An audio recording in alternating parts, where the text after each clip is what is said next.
రాకాలోకంకి స్వాగతం.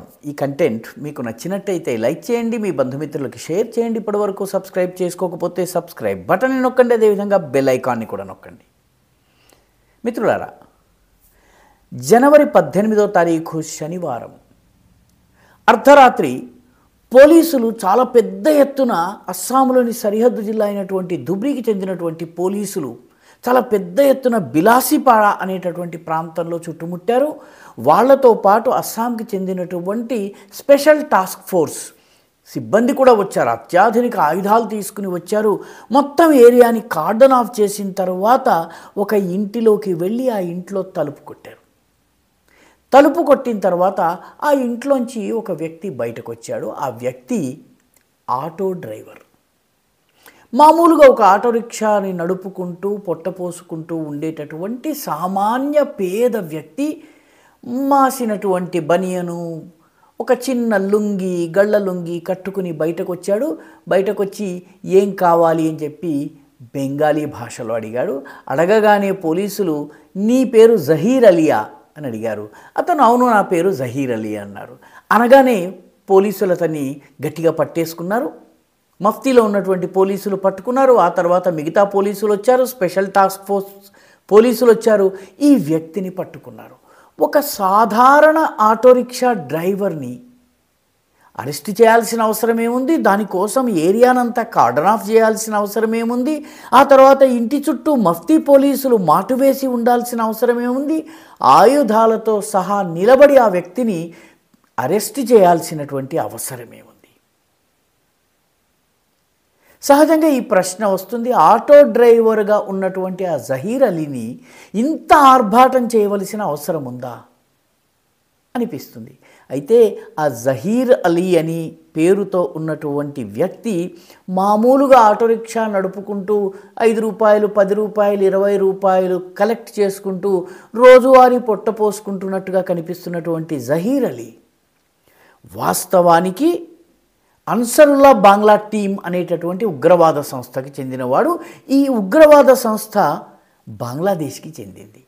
బంగ్లాదేశ్కి చెందినటువంటి ఈ అన్సరుల్లా బాంగ్లా టీం ఏదైతే ఉందో దీనిని షేక్ హసీనా వాజెద్ నిషేధించింది. ఎందుకంటే ఈ అన్సరుల్లా బాంగ్లా టీంకి అల్-ఖాయిదా ఇన్ ఇండియన్ సబ్ కాంటినెంట్, అంటే భారత ఉపఖండంలో అల్-ఖాయిదా శాఖ ఏదైతుందో ఆ శాఖ యొక్క ఉపశాఖ ఇది. దీనికి చెందినటువంటి వ్యక్తి ఈ సాధారణంగా కనిపించే ఒక మామూలు వ్యక్తిలా కనిపించే ఆటో డ్రైవర్. అతన్ని అరెస్ట్ చేసిన తరువాత అతను పోలీసులు, భద్రతా దళాలు, స్పెషల్ సిబ్బంది ఏదైతే ఉందో వాళ్ళు ప్రశ్నలు అడిగేటప్పటికీ కొద్ది గంటల్లోనే కొవ్వొత్తి కరిగినట్టుగా కరిగిపోయాడు. నిజాలు చెప్పడం మొదలుపెట్టాడు, చిలక పలుకులు చెప్పడం మొదలుపెట్టాడు. అతను చెప్పింది ఏంటంటే, నేను మహమ్మద్ ఫర్హాన్ ఇసాక్ చెప్పినట్టుగా వచ్చి నేను పనిచేస్తున్నాను అన్నాడు. ఇంతకీ ఈ మహమ్మద్ ఫర్హాన్ ఇస్రాక్ ఎవరు?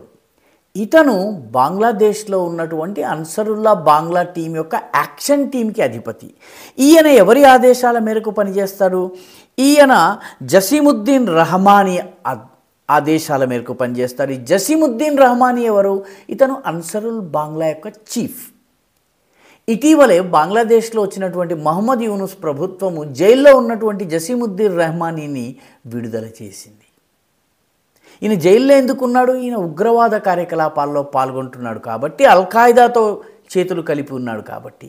ఇప్పుడు అందులో జైలు నుంచి బయటకు వచ్చినటువంటి జసీముద్దీన్ రహమానీ మిత్రుడైనటువంటి మహమ్మద్ ఫర్హాన్ ఇస్రాక్ ఆదేశాల మేరకు పనిచేస్తున్నటువంటి వ్యక్తి మన సర్వసాధారణ సగటు మామూలు పేద ఆటో రిక్షా డ్రైవర్ అయినటువంటి జహీర్ అలీ. ఈ జహీర్ అలీతో పాటు ఈ జహీర్ అలీని ఆపరేషన్ ప్రఘాత్ అనేటటువంటి ఆపరేషన్లో అంతర్భాగంగా అరెస్ట్ చేశారు. బంగ్లాదేశ్ నుంచి వచ్చి ఈశాన్య రాష్ట్రాల్లో బెంగాల్లో చిన్న చిన్న ఉద్యోగాలు చేస్తున్నట్టుగా ఉంటూ ఆయుధాలను చేరవేసి, ఆయుధాలను సమకూర్చి వాటన్నిటినీ వివిధ ప్రాంతాలకు పంపించి ఏకకాలంలో ఈ ఈశాన్య రాష్ట్రాలన్నిట్లోనూ అలజడి సృష్టించి ఉగ్రవాదాన్ని పెంచి పోషించేందుకు ఈ అన్సరుల్లా బాంగ్లా టీం పనిచేస్తోంది. అందులో భాగంగా జహీర్ అలీ అనేటటువంటి ఈ వ్యక్తి బంగ్లాదేశ్లోని రాజ్షాహీ జిల్లా నుంచి అస్సాంలోని ధుబ్రీ జిల్లాకు వచ్చాడు. ధుబ్రీ జిల్లాలో ఉన్నటువంటి బిలాసీపాడా ప్రాంతానికి వచ్చాడు. ఇంతకు ముందే మహమ్మద్ సాద్ రాడీ అనేటటువంటి వ్యక్తిని అరెస్ట్ చేశారు. అతనికి అసలు పేరు షాబ్ షేక్. ఇతను కూడాను రాజ్షాహీ జిల్లాకు చెందినటువంటి వాడు. ఇది బంగ్లాదేశ్లో ఉంది. బంగ్లాదేశ్లో ఉన్నటువంటి రాజ్షాహీకి చెందినటువంటి షాబ్ షేక్ అనేటటువంటి వ్యక్తి అస్సాంలోకి వచ్చాడు. అస్సాంలోకి వచ్చిన తర్వాత అతని పేరు మహమ్మద్ సాద్ రాడీ అయిపోయింది. ఆయన అన్ని పత్రాలు అవన్నీ తయారు చేసుకుని ఆయన ఇక్కడ భారతీయ పౌరుడిగా చలామణి అవుతున్నాడు. డిసెంబర్ 30వ తారీఖున గాజీ రెహమాన్ అనేటటువంటి వ్యక్తి ఆయన కూడాను అస్సాంలో అరెస్ట్ అయ్యారు. అంతకుముందు డిసెంబర్ 27వ తారీఖు 2024లో షహీనూర్ ఇస్లాం అనేటటువంటి 36 ఏళ్ల వ్యక్తి బాంధవ్పురా, ఇది కూడా ధుబ్రీ జిల్లాలోనే ఉంది. ధుబ్రీ జిల్లా బంగ్లాదేశ్ని ఆనుకుని ఉన్నటువంటి జిల్లా. బ్రహ్మపుత్ర అనేది ధుబ్రీ నుంచి బంగ్లాదేశ్లోకి ప్రవేశిస్తుంది. ఈ ప్రాంతంలోని బాంధవ్పురాలో షహీనూర్ ఇస్లాం అరెస్ట్ అయ్యాడు. డిసెంబర్ 24న మరొకరు అరెస్ట్ అయ్యాడు. అతని పేరు అబ్దుల్ జాహిర్ షేక్. అంతకుముందు కోక్రాఝార్ జిల్లా ఉత్తరాన ఉంటుంది. ధుబ్రీకి ఉత్తరాన, బ్రహ్మపుత్రకు అటువైపు ఉంటుంది. అక్కడ ఉన్నటువంటి నామాపారా అనేటువంటి ప్రాంతంలో షబ్బీర్ మిర్ధా అనేటటువంటి వ్యక్తి అరెస్ట్ అయ్యాడు. డిసెంబర్ 17, 18న ఆపరేషన్ ప్రఘాత్లో అంతర్భాగంగా అస్సాం, వెస్ట్ బెంగాల్, కేరళ లింక్స్ చూడండి. ఎక్కడ అస్సాం, ఎక్కడ వెస్ట్ బెంగాల్, ఎక్కడ దక్షిణ కొసన ఉన్నటువంటి కేరళ.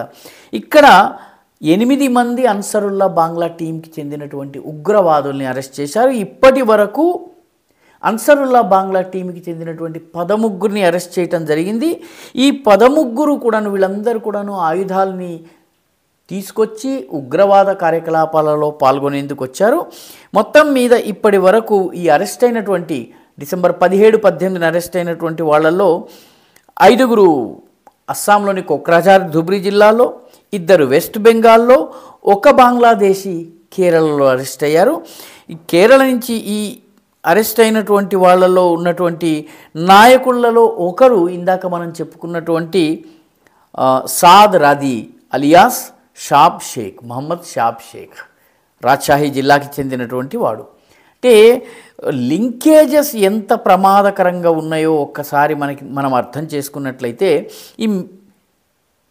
ఈ ఒక ఆటో రిక్షా డ్రైవర్ లాగా, ఒక చిన్న వ్యక్తిలాగా, ఒక సాధారణ వ్యక్తిలాగా వచ్చి పనిచేస్తూ ఇక్కడి నుంచి సమాచారాన్ని సేకరించి తీసుకువెళ్ళటం జరుగుతుంది. ఇటువంటి అనేక స్లీపర్ సెల్స్ అన్సరుల్లా బాంగ్లా టీంకి చెందినటువంటివి అస్సాంలో, బెంగాల్లో, కేరళలో, జార్ఖండ్లో, అదేవిధంగా బీహార్లోని సరిహద్దు ప్రాంతాల్లో ఉన్నాయని చెప్పి ఈ ఆపరేషన్ ప్రఘాత్ని నిర్వహిస్తున్నటువంటి యాంటీ టెర్రర్ టీమ్స్ చెప్తున్నాయి. సో ఆటో రిక్షా డ్రైవర్ లాగా కనిపించే, మామూలు వ్యక్తిలా కనిపించే జహీర్ అలీ ఒక కరడుగట్టినటువంటి ఉగ్రవాది కావచ్చు. అందుకే అంత పెద్ద ఆపరేషన్ ధుబ్రీ జిల్లాలో జరిగింది, అస్సాంలోని ధుబ్రీ జిల్లాలో జరిగింది. ఈ వీడియో మీకు నచ్చినట్టయితే లైక్ చేయండి, షేర్ చేయండి, ఈ ఛానల్కు సబ్స్క్రైబ్ చేయండి. మీ అభిప్రాయాన్ని కమెంట్ల రూపంలో తప్పనిసరిగా పంపించండి.